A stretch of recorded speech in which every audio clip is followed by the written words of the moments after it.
Bonjour tout le monde, bienvenue à ce nouvel épisode de Mindset Croissance. Aujourd'hui, je suis en compagnie de Mathieu et on va vous parler de l'approche qu'on peut avoir en termes de nutrition et d'entraînement lorsqu'on prend des vacances ou on part en voyage. Donc, on va aborder les sujets suivants. Est-ce qu'on devrait suivre une diète stricte quand on est en vacances? Devrait-on continuer son entraînement de la même façon si on part en voyage? Quels sont les bénéfices psychologiques de décrocher avec des vacances? Et ensuite, comment on peut reprendre l'entraînement une fois qu'on revient à la maison? Comment on peut se remettre dans le bain après une semaine, 2 semaines, 3 semaines de vacances? Donc, c'est ça le plan de match pour aujourd'hui. Donc, Mathieu, comment ça va ce matin? Écoute, ça va bien. Je reviens de live, il est quasiment 9 heures, là. On a un cours tantôt. Ah, ben oui, on a repris l'école. Mais un matin, je suis allé courir 7,5 km parce que the grind never stops. Demi-marathon s'en vient, faut pas lâcher. Mm. Mais ouais, c'est ça, épisode sur, tu sais, quand tu pars en voyage, quand tu prends des vacances, ça tombe bien parce que justement, de où l'idée a germé, c'est que, comme j'avais annoncé au dernier épisode, les 2 dernières semaines, j'étais parti en vacances avec ma blonde. On est allé faire le tour du Nouveau-Brunswick en road trip camping. Fait que c'était vraiment cool. On a vraiment pu décrocher. Puis je trouvais ça intéressant de parler de mon approche personnelle par rapport, c'est ça, tu sais, le plan d'entraînement, plan de nutrition, quand tu pars en vacances, tu sais. Puis, tu sais, il y a plusieurs façons de le voir, dépendamment de l'individu, dépendamment t'es rendu où dans ton... Euh, t'es rendu où au niveau de ton entraînement, au niveau de comment tu manges, tu sais, à ce niveau-là. Donc, ouais, vraiment intéressant, là.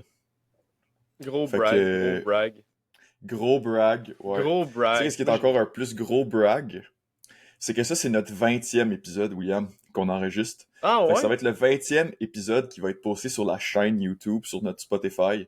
Tu sais ce que ça veut dire, ça, William? Top 1%. Ça veut dire qu'on est rendu dans le top 1% des podcasts sur Spotify. Ça veut dire ici là, que vous avez deux vrais gars dédiés. Là. Genre, on lâche pas. Là. On lâche pas.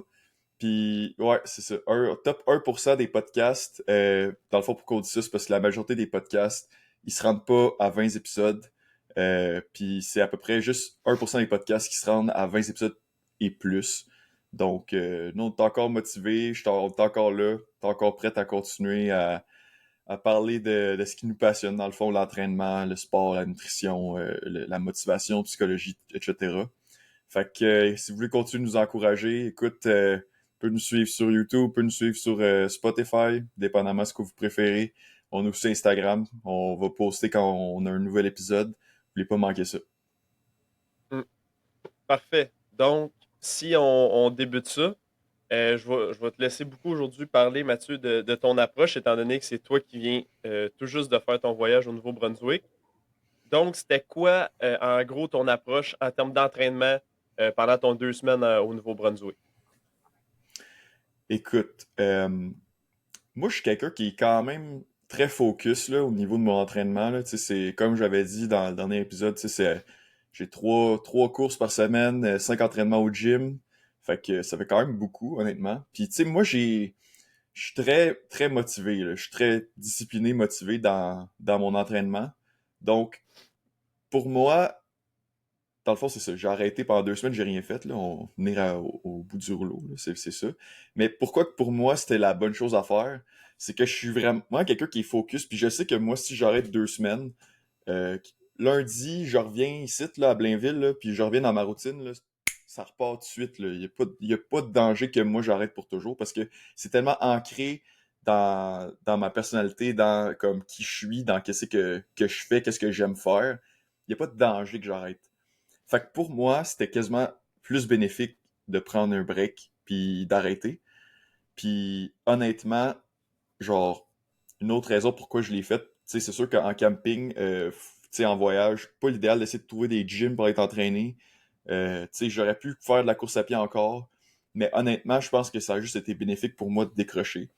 Puis je vais t'avouer, tu sais, les derniers 2 semaines avant les vacances, là, je commençais à être quand même brûlé, là. Puis je voyais comme ma performance dans mes entraînements qui commençait vraiment à comme diminuer là, pour vrai. Puis tu sais, juste ma motivation comme a commencé à diminuer. Puis là, j'ai eu 2 semaines de break. Puis écoute, pour vrai, cette semaine, j'ai recommencé, tu sais, live, je viens d'aller courir mon 7,5 km, puis pour vrai, genre, je me souviens, la dernière semaine, j'étais comme quasiment tanné de courir, j'étais comme, ah, pourquoi je fais ça, tu sais, je me posais des questions, j'étais comme, tu sais, c'est dur pour vrai, puis tu sais, je commençais à avoir de la misère. Un matin, j'étais allé courir. C'est sûr que le premier 2 km tout le temps tough, là. On va pas se le cacher, là. Tu viens de te réveiller, là, puis c'est rough. Mais pour vrai, après ça, tu sais, le soleil il est bas dans le ciel, tu sais, c'est beau, tu te sens bien, la température est bonne, t'as tes lunettes de soleil, ta casquette, tu cours, tu rentres dans un genre de vibe, tu sais, puis pour vrai, j'avais comme manqué cet élément-là, genre dans ma pratique de la course, fait que ça a vraiment fait du bien, fait que ça a été vraiment bénéfique pour moi à ce niveau-là. Là. Ok. Puis tu dis que ta marge de progression avant que tu partes en voyage commençait à diminuer de plus en plus. Puis là, Mhm. est-ce que tu es toujours on pace pour ton demi-marathon le 13 octobre, dans le fond, là? Ben, honnêtement, c'est sûr que si j'étais vraiment compétitif par rapport à ça, peut-être ça aurait pas été l'idéal de prendre 2 semaines au complet de break. Mhm. Mais, pour moi, c'est... Quand tu regardes à grande échelle, la grande image, pour moi, je pense que c'était juste la chose à faire, là. C'était juste bon. Puis tu sais, en réalité, quand tu vois ta performance qui décline, tu sais, une demi-semaine ou une semaine de comme deload, ça pourrait faire en masse la job pour te remettre sur pied. Mais tu sais, des fois, quand t'as des vacances de prévues, t'as un voyage, tu sais, tu veux comme profiter, tu sais, en tout cas, je sais pas, moi, je passe pas ma vie à être en vacances puis en voyage, là, tu sais, je travaille l'été, je vais à l'école, temps plein, on fait des stages, tu sais, il y a tout le temps de quoi, tu sais. Fait que, des fois, je pense que c'est juste bon de vraiment décrocher, tu sais, de décrocher de la job, décrocher de l'entraînement, décrocher tu sais, d'être plus strict de la discipline, puis ça te permet après ça de revenir puis de pouvoir tu sais, grinder le plus, là, d'être vraiment plus concentré, de retrouver une certaine motivation, là, tu sais. Mhm. Donc, vraiment, tu as été en mesure de réduire ta fatigue mentale qui était associée à tous les projets que tu avais mis en place, là, que ce soit le podcast, que ce soit ton travail, là, avec la course à pied. Donc, c'est une accumulation. Donc, quand ça venait le temps d'aller faire une course, mettons, on va dire de 1 heure et demie, tu n'as peut-être pas tout le temps la motivation, surtout si cette course-là, il faut que tu pousses vraiment fort. Donc, à un moment donné, ça vient très chargeant au niveau mental, puis même sur le système nerveux. Là, je ne sais pas si tu Mhm. avais une fatigue systémique, là, si on veut. Là. Écoute, tu sais, je suis pas l'expert de ça, là, c'est pas dans ça que j'étudie. Je peux juste parler de ma perception personnelle quant à moi. Honnêtement, est-ce que c'était physique, mental? Tu sais, les deux éléments sont quand même interconnectés, là. C'est dur de les distinguer à 100%. Mais ouais, c'est sûr que mentalement, tu sais, je me souviens de la dernière course que j'ai faite avant de partir, là. Tu sais, j'étais supposé faire une certaine distance, un certain nombre de temps, puis honnêtement, j'étais juste plus capable. Est-ce que c'était seulement mental? Est-ce que c'était aussi physique? Probablement un mix des deux, honnêtement. C'est vraiment dur à évaluer, là. Mais tout ça pour dire que le 2 semaines a vraiment fait du bien.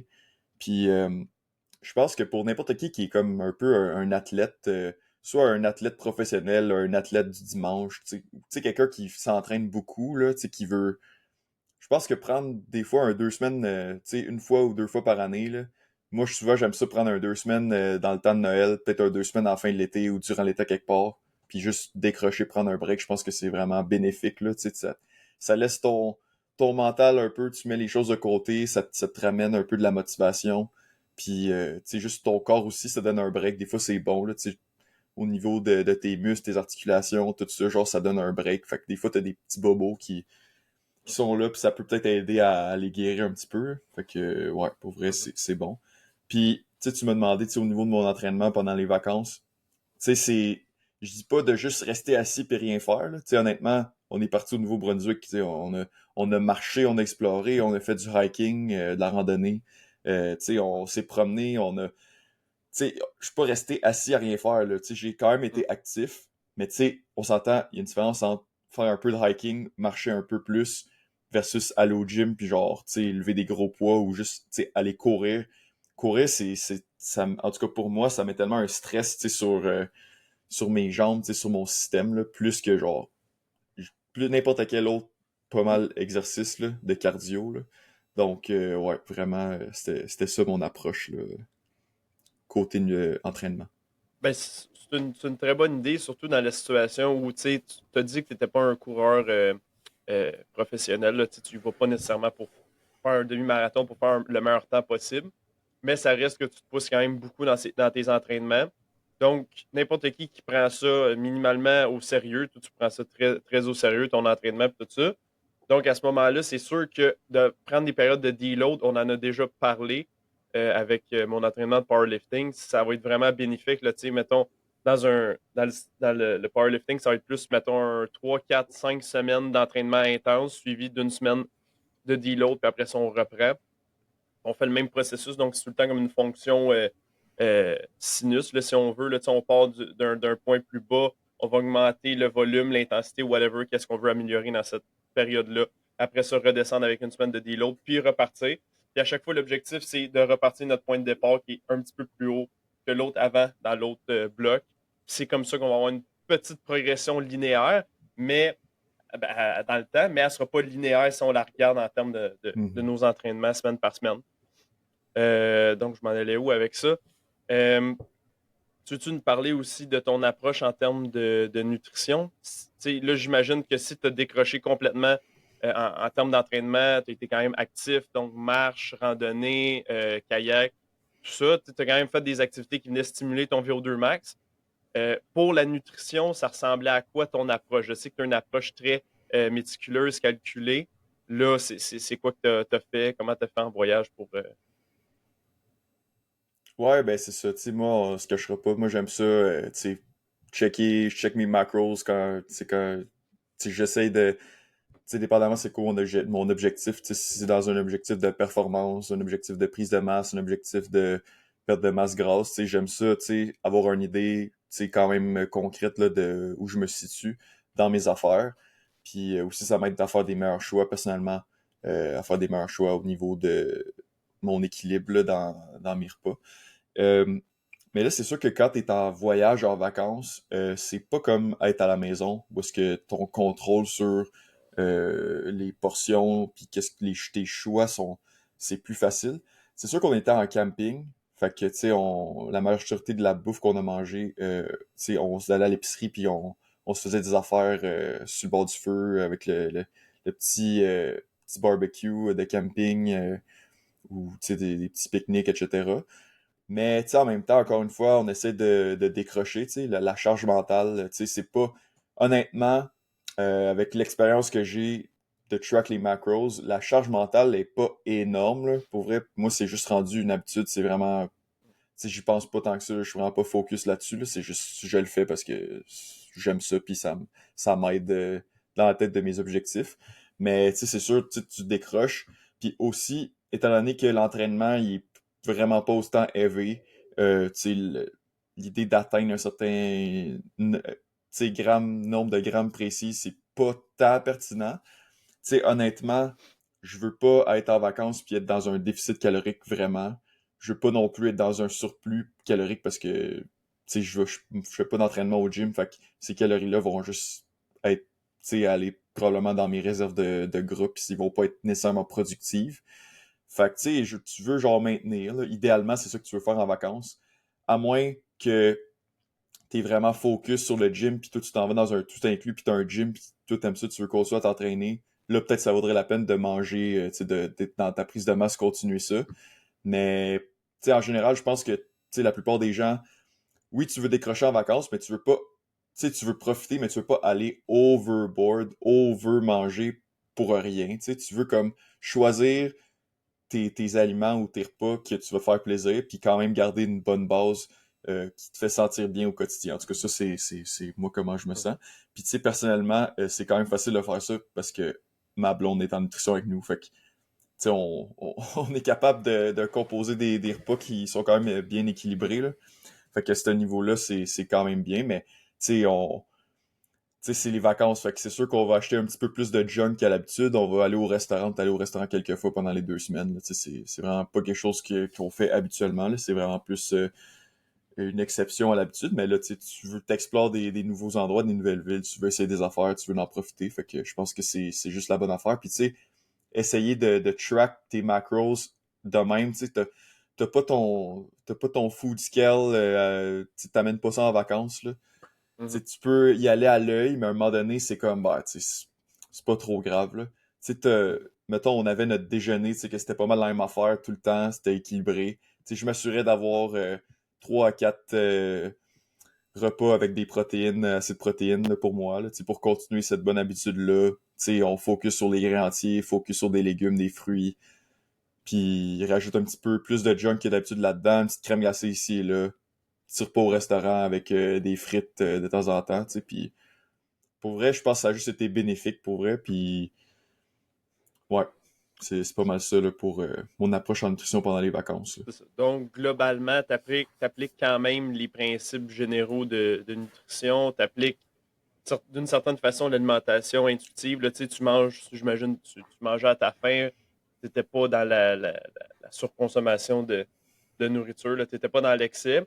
Mais en même temps, tu sais, j'imagine que vous êtes allé là-bas pour quand même découvrir la nourriture locale. Tu sais, j'imagine que vous avez essayé des affaires. Je serais curieux d'entendre quelques trucs que vous avez essayés. Vous êtes allé en Acadie, donc là, Mhm. les plats, tu sais, Ouais. il y a la poutine acadienne qui est pas super. En tout cas, je vais te Ouais, c'est laisser m'expliquer spécial. ça, là.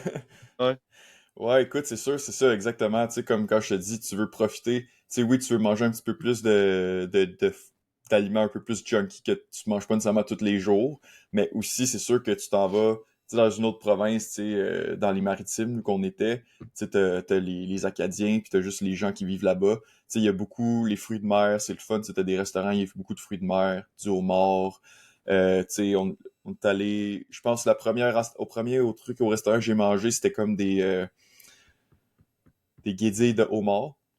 Fait que ça, c'était bien bon, honnêtement. Aussi, c'est ça, quand on parle de mets acadiens, on en a essayé plusieurs. Il y avait des ploys. Je sais pas si vous savez. Je sais que William connaissait ça quand j'en ai Mm. parlé, mais dans le fond, c'est comme des petites galettes de sarrasin. Mais c'est vraiment différent des galettes de sarrasin qu'on fait typiquement ici au Québec. C'est une farine de sarrasin un peu différente. Je peux pas dire exactement qu'est-ce qui était différent, mais la couleur est pas pareille. Puis ils vont les cuire seulement d'un côté. Fait que tu vas avoir un côté qui va être grillé, l'autre côté, tu vas avoir comme toutes les petites bulles. Puis là, c'est servi avec des crotons puis du sirop d'érable. Fait que c'est là qu'on retrouve les saveurs canadiennes, françaises qui reviennent entre l'Acadie et Québec. T'sais. Fait que on a quand même des. C'est ça que je trouvais cool en fait en général avec l'Acadie, c'est que tu vois que à l'origine, on a deux peuples très similaires. Les deux, on est comme Canadiens-Français, mais on a plusieurs différences, notamment au niveau de l'accent. Eux autres, ils habitent plus sur le bord de la mer. Fait que c'est sûr que dans leur mets typique, il y a un peu plus d'inspiration des fruits de mer et tout ça. Fait qu'il y a des petites différences, mais le sirop d'érable, les crotons, c'est des choses qui reviennent. Les oreilles de Christ, j'en ai entendu parler. Mm. C'est des choses qui sont typiquement, qu'on associe au Québec, mais il y a aussi d'autres cultures canadiennes françaises comme les Acadiens qui vont avoir des trucs pas mal similaires. Écoute, c'est ça, comme tu disais, la poutine, eux autres, ils ont leur poutine acadienne, ils appellent ça la poutine râpée. C'est vraiment pas pantoute comme la poutine québécoise, là. C'est totalement différent. Il n'y a pas de patates frites, il n'y a pas de fromage en grains, il n'y a pas de sauce brune. Je suis vraiment de la misère à l'expliquer, mais dans le fond, c'est des pommes de terre purées, genre, puis du porc, puis dans le fond, t'as comme une genre de boule avec du porc puis des patates dessus, puis là, c'est à peu près ça, là. Mm. C'est spécial, honnêtement. Euh, je veux pas juger tu sais, j'adore les Acadiens, honnêtement, là, puis je veux pas trop juger, honnêtement, mais la poutine québécoise, c'est supérieur, là. On va se le dire, là, toi puis moi, là. Ouais. C'est cool, là, ils ont leur mets, mais moi, j'ai moins aimé. J'ai moins Ben, aimé. Mais honnêtement, ça pourrait sûrement être fait. Peut-être que c'est juste la place où est-ce que j'ai mangé ça, que c'était pas la meilleure place, puis qu'ailleurs, tu pourrais faire ça, puis ça soit meilleur, mais c'était pas mon affaire préférée. Mais écoute, c'est ça. Tu ouais. sais, ils ont plein de petits mets typiques. C'est ça qui est cool, vraiment. Ça ressemble un peu aux mets classiques, tu sais, québécois qu'on connaît, mais c'est tout un petit peu différent. Ils ont tout comme tu sais, quelque chose d'unique à propos de ça. Fait que ça, c'était bien le fun. Tu sais, les fish and Mhm. chips aussi au Nouveau-Brunswick, ça, c'est bien, il y en a bien partout. Fait que, ouais, c'est pas mal ça, là, pour vrai.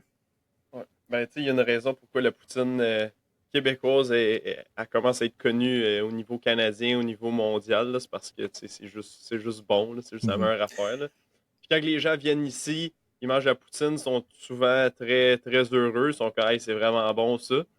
Mais la poutine râpée, moi, à part au Nouveau-Brunswick, j'ai jamais entendu parler de ça ailleurs. Fait que, Ouais, puis d'après moi, ça va honnêtement, rester local, là, tu sais.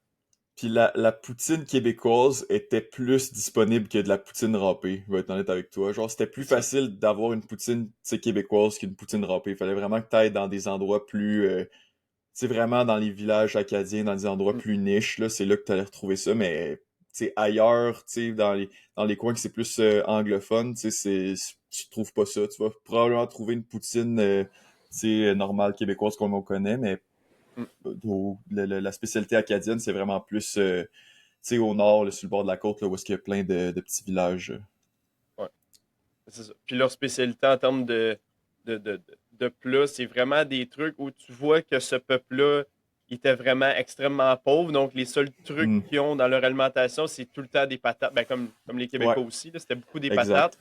Après ça, tu as les bines, les fèves au lard. Puis, tu sais, tout des trucs qui coûtent absolument rien à produire, genre patates, des bines. Puis beaucoup de fruits de mer, étant donné, de poissons, étant donné qu'ils sont littéralement sur le bord de l'océan.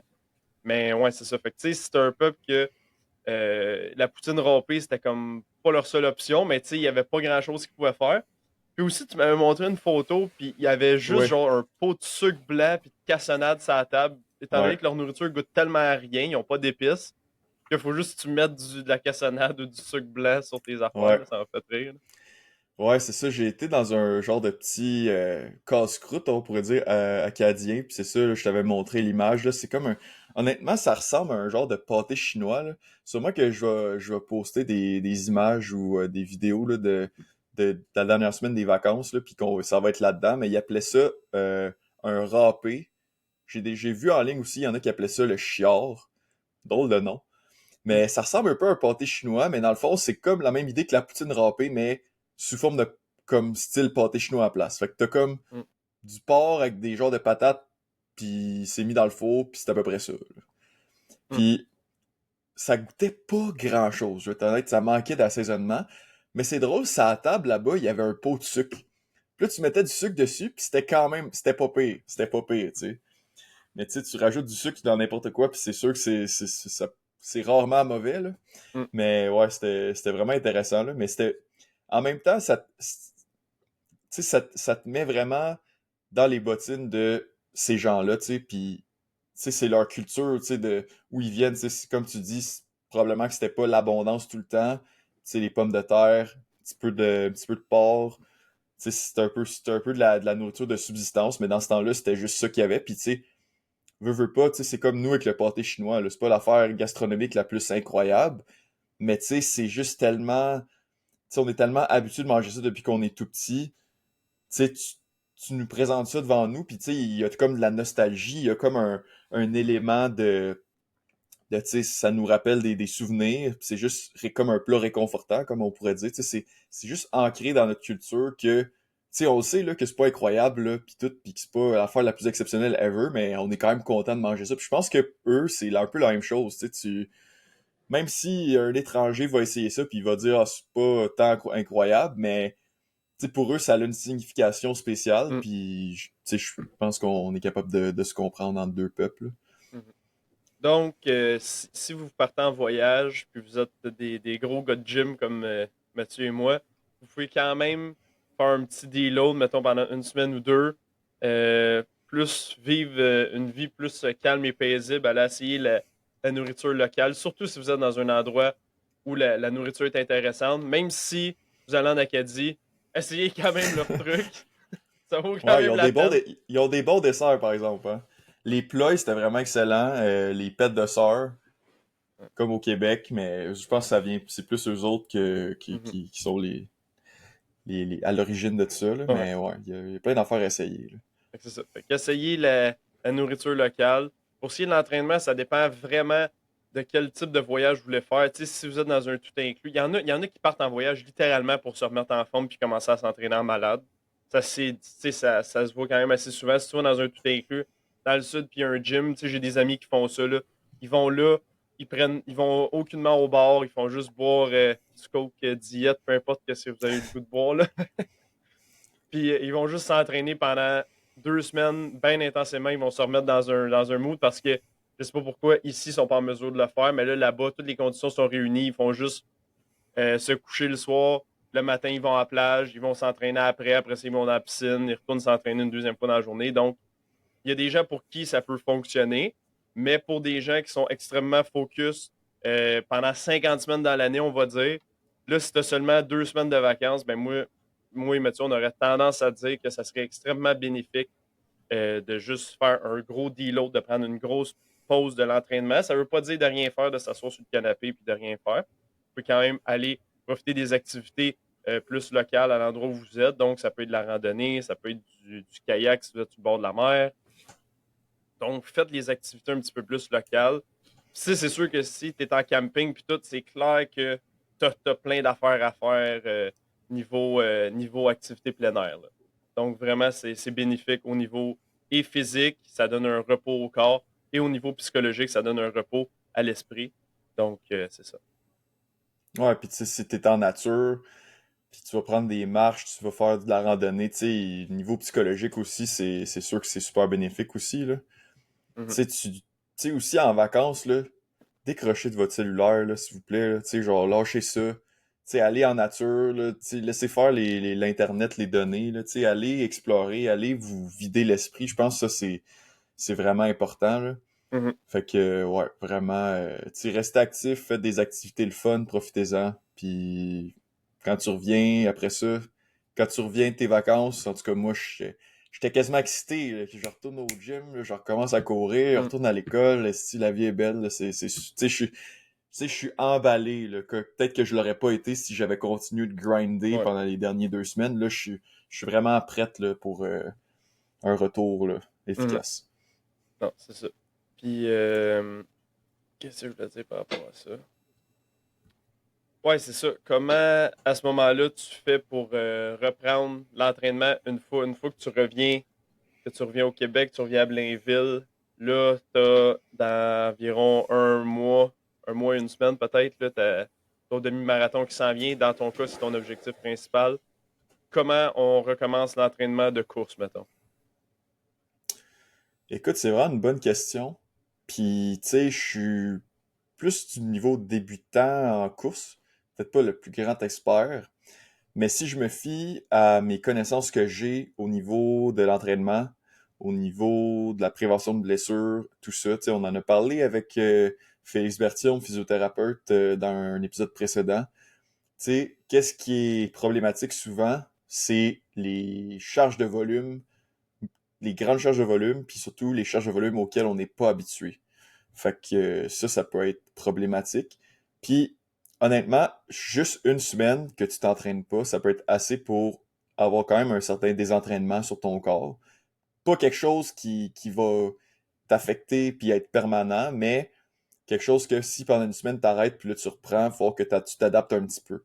Fait que là, c'est sûr que moi, qui est parti pendant 2 semaines, pas de course à pied vraiment, pas d'entraînement au gym, le retour, faut faire attention un petit peu. Tu sais, j'aurais pu y aller all-in, puis comme être bien raqué, puis être correct, mais avec mon expérience, puis comme les connaissances que j'ai, je sais que c'est probablement plus sage, tu sais, d'y aller mollo, puis d'y aller étape par étape, puis de reprendre d'avoir une petite progression. Tu sais, comme que tu l'expliquais tantôt, là, avec ton exemple de deload, tu sais, puis de genre de périodisation, là. Mhm. Fait que, tu sais, c'est sûr qu'au niveau de ma course, c'est pas idéal parce que là, il faut que je réduise mon volume d'entraînement comparé à où est-ce que je devrais être rendu selon le plan, tu sais, où est-ce que, tu sais, vu qu'il me reste 5 semaines et demie avant le demi-marathon. Mais étant donné que j'ai pas le goût de me déchirer un hamstring en courant ou de, de me faire mal ou je sais pas trop, tu sais, j'essaie d'y aller un peu plus progressivement. Puis la progression, c'est sûr qu'elle va être plus rapide que celle que j'avais comme au début de mon plan d'entraînement parce que, tu sais, le fitness, il est encore là. C'est Mhm. juste mon corps qui a un petit peu perdu des petites adaptations là, au niveau musculaire, etc. Fait que c'est sûr qu'au niveau de la course, ma première course de retour, je n'ai pas tout de suite été courir comme 1 heure et quart, c'était un petit peu beaucoup. Fait que j'ai recommencé, j'ai fait un 5 km en 30 minutes. C'est allure tranquille, juste me remettre dedans. Puis ça a été super. Là, aujourd'hui, ça c'était mardi, là aujourd'hui on est jeudi. J'étais allé faire un... Là, j'ai augmenté un petit peu, fait que là, 45 minutes, je fais 7,5 km. Encore une fois, pour la plupart du trajet, j'étais quand même tranquille, pas trop rapide. Puis le dernier 5-10 minutes, j'ai accéléré un peu le pace, là, juste pour tu sais, me ramener un peu de fitness, me tester un peu. Puis le feeling, il était bon. Là, fait que j'étais comme, OK, let's go, on accélère un petit peu. Puis ça, je me sentais super bien, ça m'a vraiment fait du bien. Fait qu'à ce niveau-là. Puis là, en fin de semaine, j'ai comme une petite activité le fun avec mon frère qu'on va faire une course à obstacles. Fait que ça va être comme un peu mon entraînement. Peut-être que je vais aller courir le dimanche ou le samedi plus tard là, pour continuer d'accumuler un petit peu plus de volume. Mais, euh, mais ouais, c'est ça. Fait que tu reprends tranquillement. Je sais pas, tu t'as recommencé comme faire 1 heure de course, puis genre 1 heure et Mhm. demie la fin de semaine, tel que peut-être mon plan serait rendu, je serais supposé être rendu à faire parce que je me dis, je pense que je suis mieux de revenir progressivement, mais ça se pourrait que dans comme 2 semaines, je sois pas mal revenu au volume que je serais supposé être en train de faire à ce moment-là. Là. Puis, Fait que ça, c'était au niveau de la course. Puis si je veux dire au niveau de mon entraînement au gym, tu sais, un peu le même principe honnêtement. Normalement, quand je fais un deload de 1 semaine, quand je reviens, je fais maximum 2 séries par groupe musculaire dans mes premiers entraînements. Puis l'intensité un petit peu plus basse, tu sais, plus à 2-3 répétitions en réserve. Fait que pas à l'échec musculaire. Puis un peu moins de volume parce que tu sais, je pense que je veux me laisser le temps de me réadapter. Puis là, vu que c'était 2 semaines de congé, j'ai vraiment été vraiment easy. Un set par groupe musculaire. Puis tu vois, mettons, première journée que je suis revenu, j'ai fait des squats. Fait que tu sais, c'est sûr que tu fais des sets de réchauffement, mais comme un set, tu sais, difficile. Puis, tu vois, le lendemain, j'étais un peu raqué d'un quads, mais c'était pas comme incroyable. Genre, j'ai de la misère à marcher, puis monter des marches, c'est une souffrance. Là, tu sais, c'était, ah, OK, il y a eu quelque chose, tu sais, je le sens.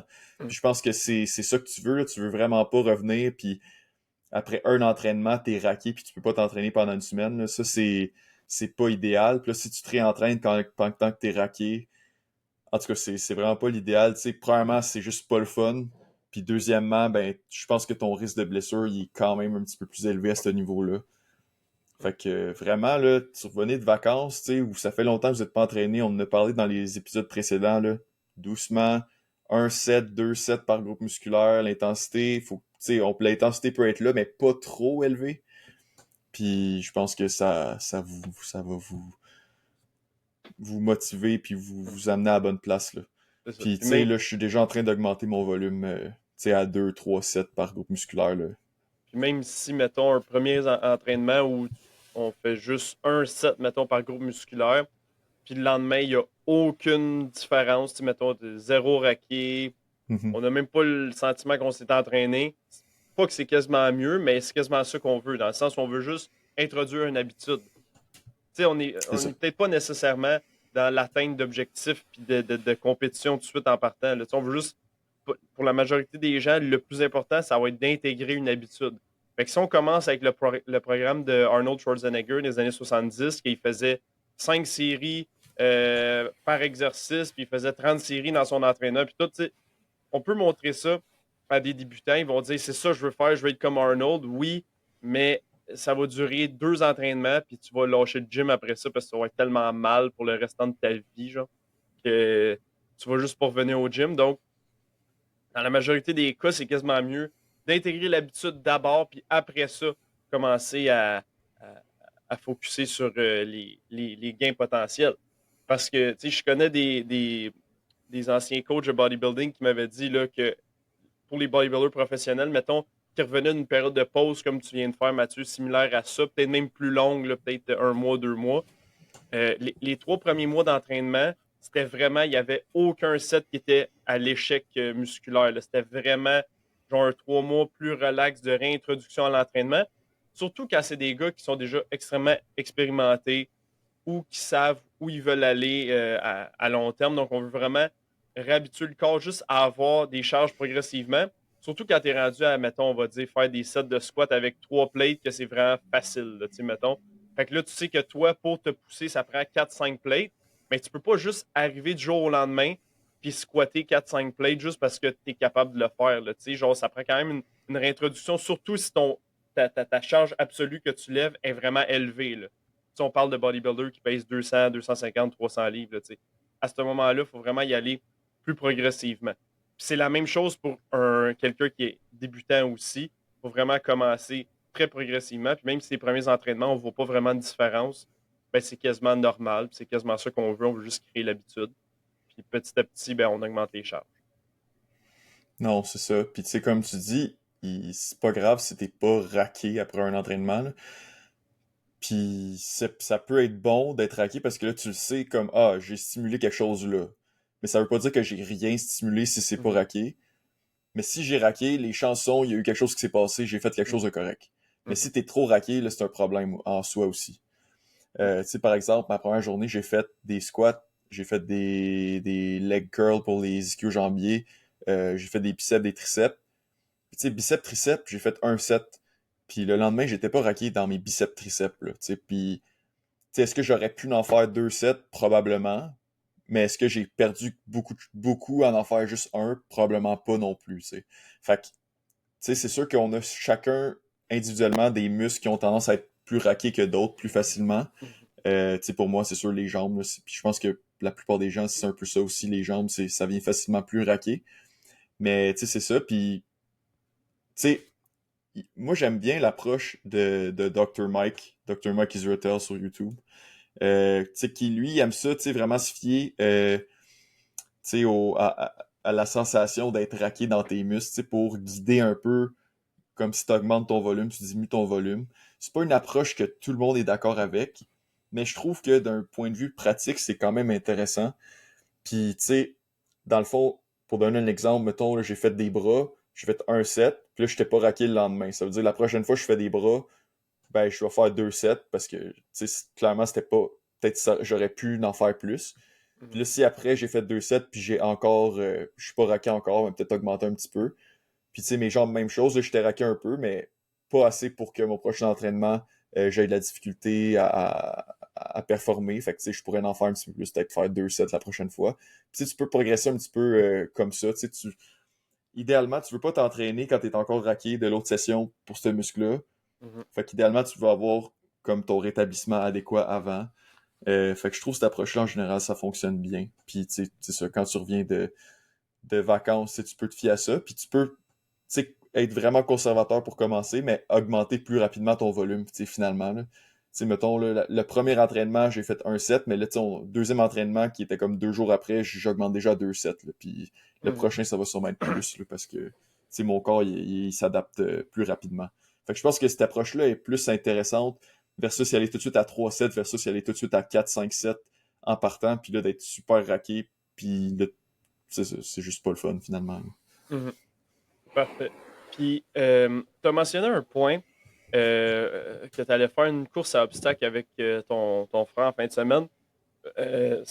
Ça m'a amené à la réflexion suivante. Tu n'as pas peur d'avoir une blessure en faisant une autre activité aussi anodine que celle-là? Moi, je sais que personnellement, avant de faire des finales de baseball, tu sais, des grosses compétitions, mettons la compétition de powerlifting, quelques semaines avant, j'étais vraiment stressé en termes de faut pas que je pogne le rhume, faut pas que je sois malade en aucun cas, faut pas que je me blesse. Je veux vraiment être genre, vraiment genre, juste focus là-dessus, puis c'est genre la seule chose que je pense. Donc, moi, de venir introduire des activités comme ça, pour moi, ça serait vraiment stressant. Je sais pas c'est quoi exactement la course à obstacles que vous allez faire, mais je sais que moi, personnellement, ça serait stressant de faire ça. Hey, c'est vraiment une bonne question. Puis pour vrai, ça dépend vraiment de la personne. Ça dépend, tu sais, de l'importance que tu mets à ta compétition. Écoute, pour moi, je vais pas te le cacher, mettons, le demi-marathon, c'est un objectif vraiment cool à faire, mais c'est pas le end-all be-all pour moi, là. Tu sais, genre, c'est pas ma plus grande passion sportive. Tu sais, je veux le faire parce que je suis sûr que ça va être une expérience cool puis le fun, puis c'est un défi que je me mets. Mais tu sais, je suis pas comme stressé de me dire ah, je veux vraiment le faire en 1h45, genre, c'est vraiment un objectif important, c'est vraiment mon sport principal, là, faut que je performe, je veux m'améliorer de la dernière fois. Tu sais, c'est la première fois que je le fais. Tu sais, le but, c'est juste de le faire puis d'avoir du fun, tu sais. Oui, je m'entraîne pour, mais c'est parce que, justement, c'est que je veux m'entraîner pour que quand je le fasse, ça soit sais, je sais que ça va être un challenge, ça va être difficile, là. Ce sera pas facile, mais je veux pas que ce soit comme insurmontablement difficile puis une expérience juste désagréable. Tu sais, je veux qu'il y ait du défi, mais aussi du positif dedans. Tu sais, c'est pour ça que je m'entraîne pour faire ce demi-marathon-là. Euh, Puis tu sais, c'est sûr, là aussi, j'aurais pas pris 2 semaines en plein milieu de l'entraînement que je fais absolument rien. Là. Tu sais, tu peux prendre un petit Mhm. deload d'une semaine, réduire ton volume, puis reprendre la semaine d'après, mais tu prends, tu sais. Fait que c'est sûr que c'est pas optimal ma préparation pour cet événement-là, puis j'en suis conscient, puis c'est pas grave, ok? Fait que, puis honnêtement, la course à obstacles, c'est vrai. Tu sais, n'importe quelle activité sportive un petit peu hors du commun, un petit peu spéciale, il y a un certain risque de te blesser. C'est sûr, ça dépend aussi l'intensité que tu mets dedans. Tu sais, si j'y vais comme un malade puis je veux vraiment finir premier, tu sais, il y a plus de risques. Si j'y vais là pour le faire avec mon frère, pour le fun, parce que tu sais, genre, tu sais, c'est personnel un peu à moi, mais tu sais, avec mon frère, il y a eu des difficultés, des problèmes, puis tout, puis je trouve que c'est vraiment important de faire cette activité-là avec lui, tu sais, d'avoir une activité qu'on fait ensemble, puis ça nous permet de créer un lien, tu sais, d'améliorer notre relation. Fait que, tu sais, pour moi, c'est vraiment quelque chose qui est important, que je veux faire. Puis tu sais, même si c'est pas optimal avec tu sais, l'atteinte de mon but de faire le demi-marathon, ben honnêtement, tu sais, c'est juste tu mets tes priorités comme que toi tu les vois dans ta tête, tu sais. Je sais que toi, Mhm. mettons, quand tu faisais ton powerlifting, t'étais vraiment locked in focus. Tu sais, c'était vraiment genre important. Là. Tu sais, tu voulais vraiment performer, peut-être te qualifier pour tu sais, des Mhm. nationaux. Tu sais, malheureusement, il y a eu des petits obstacles, fait que ça s'est pas passé. Mais tu sais, pour moi, tu sais, je sais là, que la course, c'est pas mon sport que je vais devenir le meilleur dedans. Ça l'a jamais été, ça le sera probablement jamais non plus. Mais tu sais, c'est ça. C'est juste tu mets tes priorités où est-ce que tu penses que c'est le plus important là, finalement. Mhm. Non, c'est une bonne explication, mais c'est ça, je me disais aussi. Tu sais, je sais que personnellement, si vraiment j'ai des gros projets, euh, souvent c'est ça, là, je vais vraiment focuser au max. Puis tu sais, je me rappelle avant la compétition de powerlifting, genre j'ai mis mon masque partout où j'allais, qu'il y avait du monde dans le métro, dans les transports en commun, parce que je voulais vraiment pas pogner un petit crise de rhume qui viendrait fucker ma performance. Là. J'étais Mhm. vraiment tellement concentré. Puis j'avais peur dans la période de peaking, de comme 2 semaines avant la compétition, justement. Tu sais, quand tu as comme un gros stretch d'entraînement ou de quoi de. Faut vraiment que tu performes, genre. À l'entraînement, il faut vraiment performer à ce moment-là. J'étais comme, check bien ça, je vais prendre 2 semaines off, puis je Ouais. vais tomber malade juste avant la Mhm. compétition, ça va fucker le chien. Finalement, non. Puis vraiment, le peaking, là, écoute, débutant powerlifter, débutant coach aussi, mais vraiment, là, on a vraiment fait une job incroyable en rétrospective. À chaque fois que je pense à ça, je suis comme sérieux, là. Genre, j'étais vraiment au maximum que je pouvais être dans les circonstances qu'on avait. Tu sais, au deadlift, c'était max. Au squat, c'était parfait. Au bench, je benchais avec un bras quasiment, puis comme ça a bien été, malgré tout, tu sais, fait que vraiment, on avait fait un job incroyable. Je dis on parce que Mathieu m'a coaché pour ça. Fait que, ouais, non, c'était ça, à chaque fois, je pense à ça, puis je suis comme, hey, wow, Ouais. c'était vraiment bien fait, le peaking, puis tout. Fait que, tu sais, c'est la preuve que ça peut marcher. Puis l'angle du podcast aujourd'hui, c'est un petit peu la même chose. Tu sais, des fois, d'avoir la période de peaking, dans le fond, ce que ça veut dire, c'est que on avait un gros bloc d'entraînement. Puis là, 2 semaines avant la compétition, on va vraiment réduire notre volume d'entraînement. On va réduire. Ben, l'intensité va quand même être présente dans le cas du powerlifting parce qu'on veut démontrer notre force à ce moment-là sans aller à 100% parce que au moment de la compétition, c'est là qu'on veut donner notre 100%. Puis là, démontrer notre force maximale. Donc, c'est vraiment une période où on va vraiment réduire l'inflammation, la fatigue mentale. Tu sais, là, j'avais perdu beaucoup de poids en termes de. Mathieu, tu me l'avais expliqué, là, c'était de l'eau intracellulaire. Dans le fond, là, tout avec l'accumulation de l'entraînement, j'avais comme la rétention d'eau qui se faisait, si on veut, dans mes muscles. Puis là, j'étais arrivé à la compétition, je pesais 5 livres de moins que pendant ma prep, ce qui était vraiment absurde pour moi. Puis je pense que tu vas faire un processus un petit peu similaire pour ta compétition de ton demi-marathon. Dans le fond, tu vas comme faire une période de peaking 2 semaines avant, là, si on veut. Là. Mhm. Ouais, puis écoute, c'est vraiment. Tu sais, ça me donne le goût que j'ai hâte que tu te réinscrives ou peut-être tu spots une autre compétition puis que tu te remettes dedans puis qu'on fasse Mhm. ça ensemble. C'est vrai que c'était quand même vraiment cool en rétrospective là, comme, Ouais. comme expérience. Là. Tu sais, c'était si vous voulez en entendre plus parler, retournez écouter notre premier podcast, là, où est-ce on parle vraiment là, de l'expérience de la journée de powerlifting, comment ça s'est passé. C'était quand même drôle, quand même intéressant, là, si vous voulez retourner écouter ça. Mais ouais, puis c'est ça, comme tu dis, là, surtout avant ton peaking, tu sais, souvent, t'as comme l'entraînement, c'est là que c'est la partie la plus difficile de ton Mhm. prep, là, de ton entraînement. Tu sais, n'importe quelle compétition, je pense que c'est ça, tu sais. Comme, c'est pas la semaine juste avant qui est le plus tough, c'est les 2, 3 semaines juste avant la compétition que c'est là Mhm. que le gros, gros work se passe. Tu sais, quand tu fais ton demi-marathon ou ton marathon, c'est là que tu as tes semaines avec le plus de millage, là, où est-ce que tu cours le plus de milles, de kilomètres dans tes semaines. Tu sais, toi, c'est là que t'as l'intensité est à son maximum, là, le poids sur la barre est au plus élevé, vraiment pour aller chercher le plus possible de force que tu es capable. Puis, tu sais, c'est ça, tu sais, c'est quelque chose tu sais, comme tu dis, c'est là que t'as probablement le plus de stress, tu sais, dans ton corps, tu sais, psychologique aussi.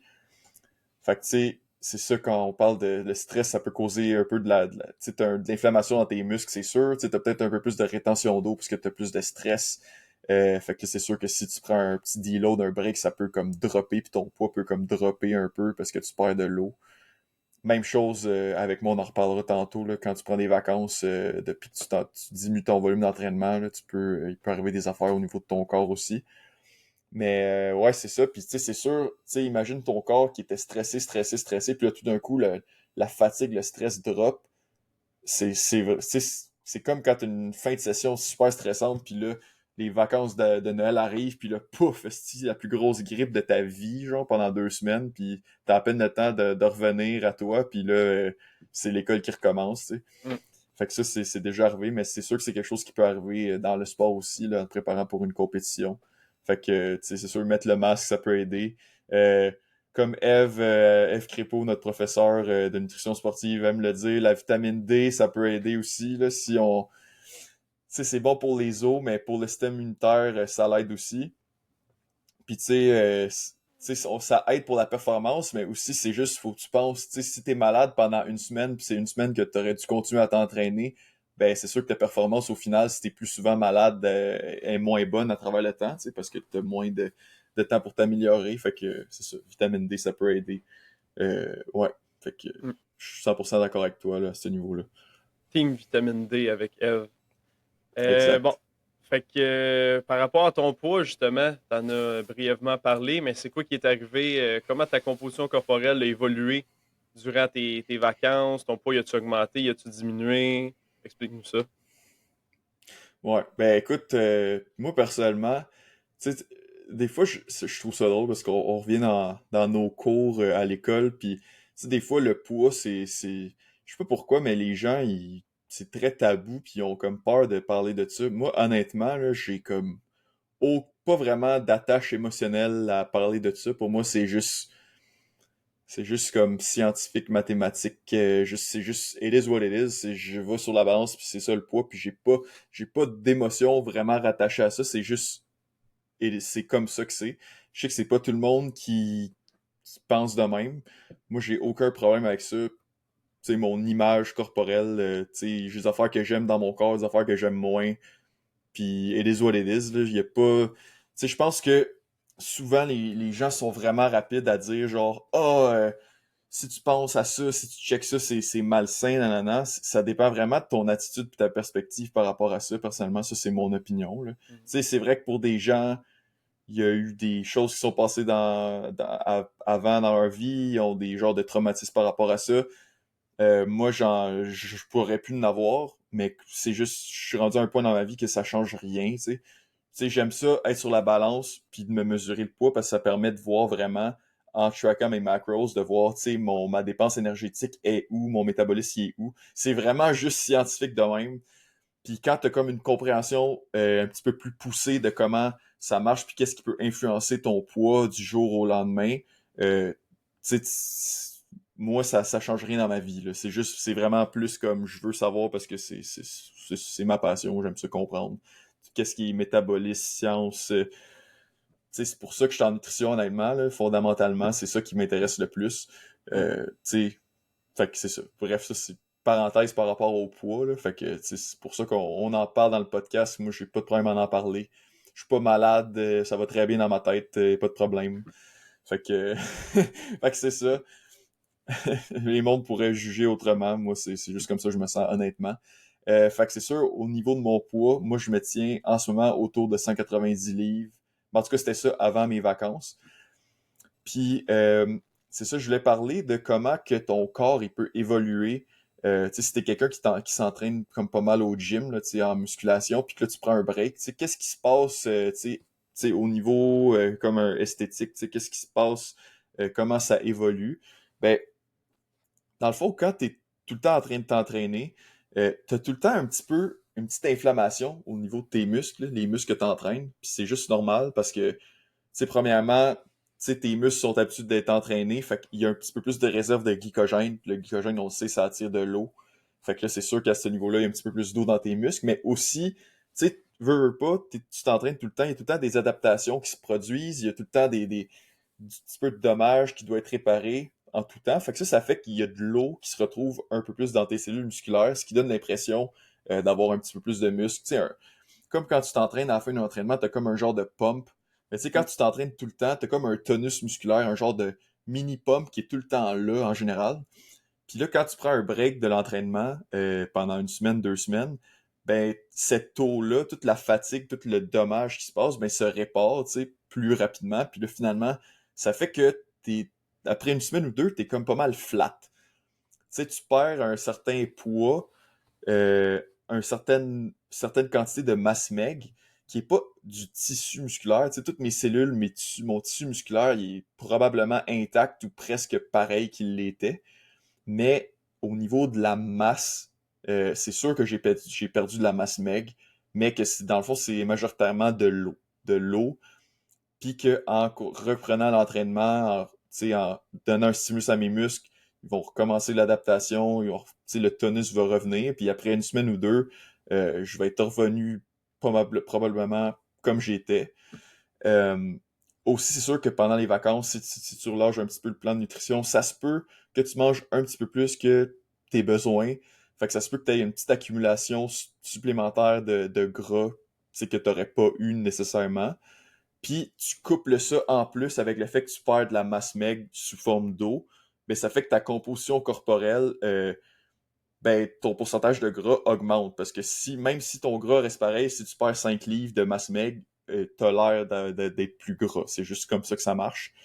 Mais comme j'ai dit, ça va revenir après. Fait que c'est vraiment pas quelque chose qu'il faut se stresser, là. Tu sais, des fois, les gens sont comme Oh my god, j'ai manqué une semaine au gym, j'ai perdu toutes mes gains. Puis c'est ça que je disais en joke, Oh my god, j'ai perdu mes gains. Mais sais, oui, tu vas avoir perdu de la force parce qu'il y a comme un désentraînement, mais tu perds pas de la masse musculaire en 2 semaines, à part si t'as rien mangé pendant 2 semaines puis t'étais alité, là, je dis pas, mais si tu restes actif puis tu manges, tu maintiens ton équilibre de calories, tu vas pas perdre de la masse en 2 semaines, c'est pas comme ça que ça fonctionne. Tu sais, du tissu musculaire, tu vas perdre juste de l'eau, là. Non, c'est ça. Puis, tu sais, personnellement, j'ai perdu, je pense, 15, environ 15 livres là, depuis la grosse période d'entraînement que j'ai faite de powerlifting. Là, tu sais, au maximum, j'étais à comme 195 à peu près. Puis là, j'étais à 178, en tout cas. Plus que 15, 17 livres, mettons. Puis, tu sais, honnêtement, si je reprends mes mensurations là, je me suis pas entraîné de l'été en entraînement là, 0-0 pendant 4 mois, mettons. Mais si je reprends mes mensurations là, je suis pas sûr que j'ai perdu grand-chose. Le plus que j'ai perdu, c'est vraiment au niveau de ma taille, là. J'ai vraiment perdu beaucoup de masse grasse parce que j'ai fait beaucoup de vélo cet été, beaucoup de baseball, beaucoup de golf. Donc, tous des sports où, c'est ça, là, tu vas brûler quand même pas mal de calories, on s'entend. Là. Tu sais, au golf, c'est niaiseux, mais juste aller jouer une ronde de golf, c'est juste tellement long, tu marches tellement de pas que juste, c'est comme le NEAT, là, c'est ça qu'on parlait l'autre fois. Là. C'est juste comme, tu vas juste brûler des calories juste en marchant, puis tout, là, tu sais. Puis, fait que c'est ça. Fait que j'ai perdu beaucoup de poids. Mais tu sais, si on prend les mensurations, ça diminue sûrement un petit peu au niveau de mes bras, mes cuisses peut-être un peu, peut-être pas tant parce que j'ai fait du vélo, mais c'est pas la même chose, on s'entend. Là. Mhm. C'est pure endurance versus du powerlifting, c'est de la pure force. Là, donc, c'est pas la même chose. Mais le point, c'est que, tu sais, genre, quand t'es naturel, c'est vraiment long à perdre de la masse musculaire. Si tu l'as accumulé, Genre, le processus inverse, là, il est quand même vraiment long aussi. Donc, ça prend du temps à mettre de la masse, mais ça prend énormément de temps aussi à perdre sa masse, là. Comparativement à un bodybuilder qui serait sur les stéroïdes, ben lui, toute la quantité excédentaire qu'il va prendre de masse musculaire qui serait quote-unquote pas atteignable de façon naturelle, ça va se perdre aussi très rapidement, étant donné que c'est comme c'est pas naturel, c'est pas soutenable au niveau naturel, donc c'est de la masse aussi qui va repartir très rapidement s'il arrête de s'entraîner, puis surtout s'il arrête de prendre des stéroïdes. Mais quand on est naturel, tu sais, on peut passer des longues périodes sans s'entraîner. Mathieu, c'est 2 semaines. C'est absolument rien dans une année. C'est C'est comme ça. c'est tellement peu.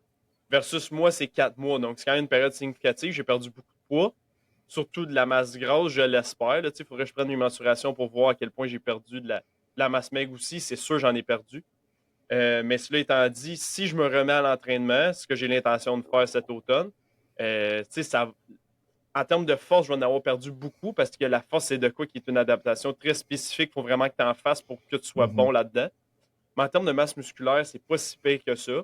Donc, ce qui veut dire que la force est déterminée par la quantité de masse musculaire que tu vas avoir. Donc, ça va revenir quand même assez vite. J'ai tendance à dire. J'ai fait souvent dans ma vie des périodes où je m'entraînais pas, puis je suis revenu à l'entraînement après des périodes de 6 mois, on va dire.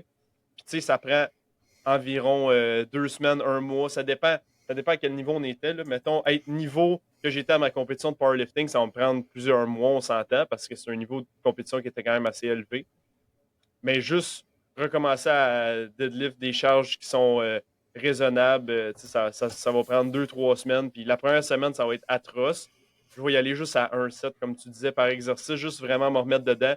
Ou beaucoup de sets, mais genre vraiment très léger, là, genre à RP, genre zéro. Là, vraiment juste pour reprendre la technique. Parce que c'est un autre point aussi en powerlifting, il y a de la technique associée au squat, au bench, au deadlift, quand même un petit peu. Donc, c'est ça. Fait que c'était un petit point pour dire au naturel, relaxer si vous faites une période off. Là, on a revu des collègues à l'école aussi. Puis, même si tu ne t'entraînes pas pendant tout l'été, là, on s'en rend quasiment pas compte dans le sens où tu as maintenu ta masse quand même assez bien. Fait que c'est ça. Non, puis je vais rebondir sur ce que tu dis, là. Tout ce que tu as dit, c'était exact, là. C'était tout à fait comment je pense. Puis l'avantage, c'est ça, quand t'es naturel, tu sais, la masse, peut-être que c'est plus difficile d'aller chercher des nouveaux sommets, tu sais, d'atteindre un autre niveau de masse musculaire. Tu sais, chaque incrément de plus, c'est de plus en plus difficile. Mais une fois que tu as atteint ce niveau de masse musculaire-là, ça reste avec toi. Si tu l'as comme earned. Tu sais, c'est à toi, puis ça reste là. Ça va pas disparaître du jour au lendemain. Puis même si, tu sais, souvent, là, on va voir ça là, dans les sports d'équipe. Là. Tu sais, mettons, tu vois les joueurs de football, le off-season, ils vont vraiment focus sur le gym, prise de masse, etc. Tu sais, pendant la saison, là, t'es vraiment focus sur jouer au football. Fait que, tu sais, le gym prend comme une place un peu plus secondaire dans l'entraînement. Tu sais, tu veux vraiment être prête pour tes games puis pour performer dans les games. Puis souvent, c'est ça, tu sais, ça pourrait être la même chose au hockey, par exemple. Puis souvent, il va y avoir une petite perte de masse musculaire, une petite perte de force, etc. Mais après ça, après les vacances de Noël, quand tu reviens à l'entraînement, tu sais, le corps, il est comme bien fait. Tu sais, du niveau que tu étais. Puis là, retrouver ce niveau-là d'entraînement, de masse musculaire, c'est vraiment plus facile que la première fois. Tu sais. Même si tu as perdu 15 livres de masse musculaire, tu sais, tu te mets une alimentation qui a de Mm. l'allure, beaucoup de protéines, assez de calories, puis un entraînement pas pire, ça va se retrouver rapidement, puis Mm. tu vas probablement même avoir le temps de faire des gains durant ton off-season. Là. Non. Fait que tu sais, c'est la même chose pour toi avec le powerlifting. Même si ça fait plusieurs mois que tu as arrêté, tu sais, ta masse musculaire, à moins que tu es vraiment dans un gros déficit calorique, puis avec aucun stimulus, là, ben là, c'est sûr que tu peux en perdre un peu plus, mais tu sais, même là, ton corps, il sait, genre, tu sais, il a déjà bâti cette masse musculaire-là. Fait que, tu sais, les chemins sont faits. Mm. Fait que si tu lui donnes sa nutrition, puis tu lui donnes le stimulus approprié, il connaît le chemin, il va se retrouver. Fait que c'est sûr qu'après ça, là, quand tu veux progresser, ça prend un peu plus d'effort, mais retrouver ton niveau précédent, c'est sûr que c'est moins long. Ouais. Tu sais, souvent, je pense en général, les gens ils disaient genre, mettons que tu as arrêté pendant un certain nombre de temps, ça va prendre la moitié du temps que tu as arrêté Mm. pour revenir au niveau que tu étais. c'est pas tout à fait exact, puis ça va dépendre des gens, ça va dépendre des circonstances aussi. Tu sais, toi, tu dis, tu sais, si je suis bien focus en un mois, je suis probablement capable de retrouver mon niveau que j'étais. Mhm. Fait que, tu sais, c'est ça, c'est dépend si t'es plus stressé, si ta nutrition est moins là, ton entraînement, tu sais, peut-être que ça va être plus long. Fait que, tu sais, moi qui ai arrêté pendant 2 semaines, c'est ça, c'est là qui est comme, c'est là que c'est comme difficile, c'est comme tricky, c'est que visuellement, tu sais, vraiment, là, comparé à quand j'ai arrêté versus là, après mon 2 semaines, j'ai vraiment, si tu fais juste regarder dans le miroir, j'ai vraiment l'impression d'avoir perdu de la masse puis d'être vraiment désentraîné, là. Mais c'est vraiment comme illusoire dans un sens parce que c'est comme j'ai dit, c'est vraiment une histoire d'eau intracellulaire qui va revenir après comme une semaine ou deux. Tu sais, des fois, c'est le genre d'affaire qui peut comme causer de l'anxiété, tu sais, aux gens. Puis, tu sais, des fois, tu pourrais dire, ah, c'est un petit peu désordonné, tu sais, comme comportement, d'être stressé de pas s'entraîner, d'arrêter de s'entraîner pendant 2 semaines. Mais, tu sais, je pense que, tu sais, je peux comprendre, tu sais, les gens, ils mettent beaucoup d'efforts dans vouloir, tu Mhm. sais, performer, vouloir avoir, tu sais, une certaine shape, tu sais, vouloir être en forme. Puis, tu sais, ils voient qu'après une semaine ou deux qu'ils arrêtent, tout se perd. Tu sais, je comprends que ça peut créer de l'anxiété, mais je pense que des fois, à place de juste dire comme ah, t'as un problème de santé mentale, puis ça n'a pas d'allure que tu penses de même, juste, puis c'est ça, je dis ça pour ça, mais c'est pour bien d'autres affaires aussi que je pense de même, juste d'éduquer les gens, puis de leur expliquer un peu plus les mécanismes de comment le corps fonctionne, que c'est juste normal, tu sais, que telle affaire se produise, puis que c'est pas un problème. Je pense que ça peut diminuer les peurs, puis l'anxiété reliée à ça, tu sais. Fait que tu sais, tu pars en voyage pendant 2 semaines, t'arrêtes ton entraînement, c'est normal, là, ton corps va changer, puis c'est correct, puis t'as pas perdu ta progression, t'as pas perdu, tu sais, oui, tu vas revenir, tu vas être un petit peu moins fort, tu vas avoir une petite réadaptation, mais après 2, 3 semaines, là, tu vas être revenu comme t'étais, Mhm. sinon mieux, là. Fait que vraiment, là, c'est ça. C'est pour les gens qui sont comme athlètes, qui s'entraînent. Tu sais, ayez pas peur de prendre 2 semaines, ou peut-être même un mois dans l'année, là, que vraiment vous décrochez complètement. C'est probablement même plus bénéfique, là, finalement, pour vous, là.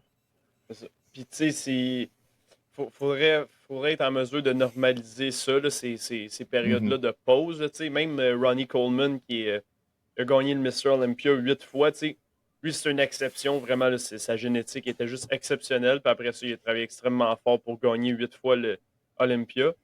Mais ça reste que la minute qu'il gagnait l'Olympia, il prenait 3 mois off après ça. Tu sais, à ce jour, c'est celui que j'ai entendu dire qui prenait la plus grosse pause. J'ai jamais vu ça autant. Pause de 3 mois, ça veut dire qu'il y avait seulement 9 mois pour se réentraîner après ça pour gagner le prochain Olympia. Tu sais, chez Chris Bumstead aussi, je pense que c'était une période de 1 mois qu'il prenait, quelque chose comme ça. Fait que tu sais, c'est juste normal parce qu'à un moment donné, quand tu es tellement focus sur quelque chose, tu sais, c'est le point qu'on mitraille depuis le début de l'épisode, là, tu sais, c'est vraiment genre, quand, quand tu es vraiment un athlète haut niveau, même si c'est pas haut niveau, mais tu sais que tu prends ça vraiment au sérieux, tu sais, un moment donné, ça prend une pause pour avoir un break mental puis physique, là, tu sais, ça va juste être bénéfique. Surtout si tu te connais personnellement puis tu sais que tu vas être en mesure de retourner à ton entraînement à la minute que tu dis que la pause est terminée. Ouais. Puis, tu sais, pourrais faire un parallèle, là, comme je te parlais tantôt. Tu sais, c'est comme ta carrière, ton emploi dans la vie, là. Tu sais, pourquoi que tous les emplois, il y a des semaines de vacances, tu sais, qui sont comme, tu sais, oui, il y a eu les syndicats se sont battus, puis il y a eu les employés, tu sais, qui ont dit, ah, ça prend des breaks, puis tout, puis à travers les années, les conditions de travail, c'est sûr qu'ils se sont améliorées. Mais tu sais, au final, le capitalisme, tu sais, veut pas, le but, c'est créer de la richesse, on veut des gens productifs.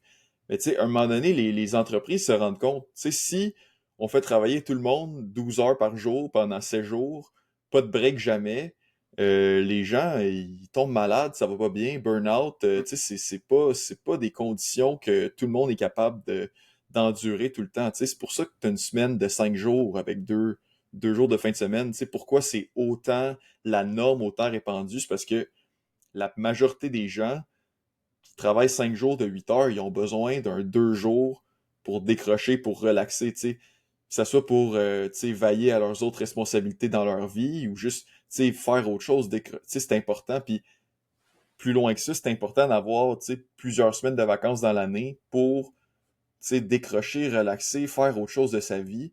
Puis après ça, tu sais, tu retrouves ta motivation pour retourner au travail, puis crush it, tu sais, puis Mm. performer, être productif, puis tu sais, aider le monde, tu sais, peu importe c'est quoi ton emploi du temps, là. Mhm. Fait que, tu sais, c'est la même chose dans ton sport. Tu sais, quand tu es un athlète puis que tu t'entraînes beaucoup, c'est sûr que si tu t'entraînes 2 fois par semaine puis que c'est pas tant intense, c'est tout à fait correct aussi, là, c'est normal. Là. Mais tu sais, peut-être que là, t'as pas besoin de prendre des breaks. Là. Mais tu sais, quand t'es vraiment focus, tu sais, t'as un sport, t'es quand même compétitif, ou tu sais, t'es un peu comme moi, là, tu sais, je suis pas nécessairement dans aucune compétition, mais je prends ça à cœur, je m'entraîne beaucoup, je mets beaucoup d'efforts là-dedans, ça prend une partie importante de ma vie. Je pense que c'est important d'avoir des breaks, tu sais, d'avoir une journée de repos dans ta semaine, tu sais, de prendre des vacances, d'avoir des deloads ici et là, c'est important. Mhm. Puis t'as amené un bon point là, tu sais, qu'on a moins mentionné, mais on a parlé des bénéfices de faire un deload, mais pour certaines tranches des gens qui font du sport, tu sais, justement, il va avoir des deloads par défaut sans qu'il y ait besoin d'en planifier. Si, Mhm. mettons, nous autres, on dit on va prendre une période de 6 mois, on va vraiment s'entraîner fort, ben, tu sais, ça va prendre des deloads à chaque mois. Là. Genre, mettons, sur une structure de, Ouais, mettons, peut-être, ouais. 4-1, mettons, on va dire. Là. Mais pour la majorité des gens qui vont au gym, là, tu sais, qui prennent un abonnement dans un gym à rabais, mettons, Econo Fitness ou BuzzFit, souvent, ce qu'on va voir, c'est qu'ils vont aller s'entraîner pendant, mettons, 3-4 semaines. Puis là, après ça, ils vont arrêter pendant un mois. Ils vont venir, ils vont faire 2 mois. Ils vont arrêter pendant une semaine. Ou, tu sais. Fait qu'il y a déjà beaucoup de deload de non planifiés qui vont juste arriver par manque de motivation. Mhm. Ils vont se trouver des raisons pour plus aller au gym. Fait que, tu sais, à ce moment-là, est-ce que c'est vraiment primordial d'avoir un gros break de bien décroché? J'en ai de besoin. Les gars au podcast, ils ont dit qu'il fallait que je fasse ça. Ça Ouais. dépend vraiment de ton approche face à l'entraînement, au sport que tu fais, tu sais. Fait que si tu es vraiment récréatif, tu sais, c'est vraiment juste, genre, je m'entraîne pour me remettre en forme, mais tu sais, il y a comme des périodes on and off, c'est vraiment, genre, pas, l'intervalle n'est pas régulier, tu sais. À ce moment-là, de Mhm. prendre une grosse pause, en as-tu vraiment besoin, comme dirait Pierre-Yves Maxwell? Mhm. Non, c'est ça, tout à fait, là. Puis, tu sais, quand on dit faire un deload, là, ça veut pas nécessairement dire arrêter complètement l'entraînement. Tu sais, c'est peut-être à la place de t'entraîner 5 fois, tu vas t'entraîner 2, 3 fois, puis peut-être réduire ton volume puis ton intensité. Mhm. Mais si ton entraînement, semaine en semaine, c'est quasiment, tu sais, quelqu'un qui s'entraîne beaucoup, c'est un deload, tu sais. Je sais pas si tu comprends ce que je veux dire. Ouais, ouais. Tu sais, pour toi, c'est pas nécessairement un deload, tu sais, que pour toi, c'est en masse, puis c'est ça que t'as besoin, puis c'est parfait. Mais je veux dire, tu sais, t'en as pas nécessairement besoin d'un break à ce niveau-là. Si tu t'entraînes 2, 3 fois par semaine, puis t'as pas vraiment d'autres activités physiques à part ça, t'as peut-être pas besoin de deload, là, finalement. Là. C'est peut-être juste, tu peux juste continuer éternellement, puis là, à un moment donné, tu t'en vas en vacances, t'arrêtes, puis là, tu reprends.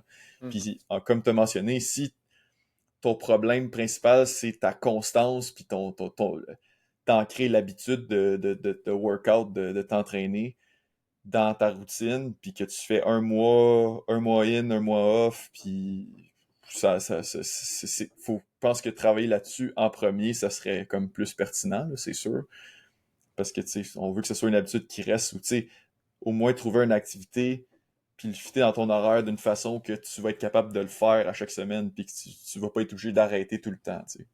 Tout le monde a Mhm. tout le monde a des vies puis des engagements différents. Mais je pense que tout le monde bénéficierait de trouver un moment dans la semaine, à chaque semaine, pour faire l'activité physique. Puis si c'est comme à chaque fois on se met des objectifs trop gros puis qu'on n'est pas capable de les maintenir, ben là, ça c'est quelque chose à aller revisiter probablement. Mais ouais, c'est sûr que c'est ça. Tu sais, quand on parle de prendre 2 semaines de congé ou prendre des deloads, c'est sûr que faut que tu aies un certain intensité, certain volume d'entraînement assez élevé là, pour que ça vaille la peine pour vrai. Là. Mhm. Ouais. C'est bien beau. Fait que, avais-tu autre chose à ajouter pour ce podcast-là? Ben honnêtement, ça fait vraiment le tour. Écoute, je sais pas ça va être quoi les épisodes pour les prochaines semaines. Là. J'aimerais savoir une ouverture puis nous dire exactement c'est quoi. On a des idées en banque, on va voir ça. Pour l'instant, je suis vraiment content d'avoir commencé l'école. Je sais que peut-être que c'est pas je sais que c'est la rentrée pour pas mal de monde. Peut-être que c'est pas tout le monde qui a ce sentiment-là. Mais honnêtement, tu sais, tu sais, on a quelques cours, là. On n'a pas énorme, je pense qu'on a 4 cours cette session, quatre ou Mhm. 5 cours. Puis, tu sais, j'ai pas toujours été excité pour toutes mes sessions en nutrition, honnêtement, là, sur 4 ans. C'est pas tout le temps des cours qui m'intéressent full tout le temps. Mais là, pour cette session, j'ai quand même bon espoir. Puis je suis vraiment content. Tu sais, Will, on se parle à chaque semaine, on fait des podcasts, des affaires, mais tu sais, il habite quand même un peu loin de chez nous, fait qu'on n'a pas toujours l'occasion de se voir, fait que c'est vraiment le fun de pouvoir connecter puis de se voir plus souvent à l'école, là. Pour vrai, ça, c'est vraiment un gros positif. Hmm. Puis, tu sais, on parle de projets, puis on a plein d'idées en tête, c'est tout le temps le fun. Fait que, Hmm. ouais, pour vrai, c'est ça. Puis que la reprise de l'entraînement, pour moi, c'est... Je suis bien excité par ça aussi. Fait que, ouais, pas mal ça pour aujourd'hui, là. Yes, sir. Fait que vous pouvez aller vous abonner sur YouTube, Spotify. Vous pouvez nous laisser un 5 étoiles sur Spotify, un j'aime sur YouTube. Laissez-nous des commentaires, peu importe sur quelle plateforme, ça va nous faire un plaisir de vous répondre. Vous pouvez nous suivre également sur Instagram. Puis vous pouvez laisser des commentaires, ben, vous écrire en DM aussi si vous voulez. Fait que that's it. Puis suivez-nous pour les prochains épisodes de Mindset Croissance. Yes, sir! Yes, sir!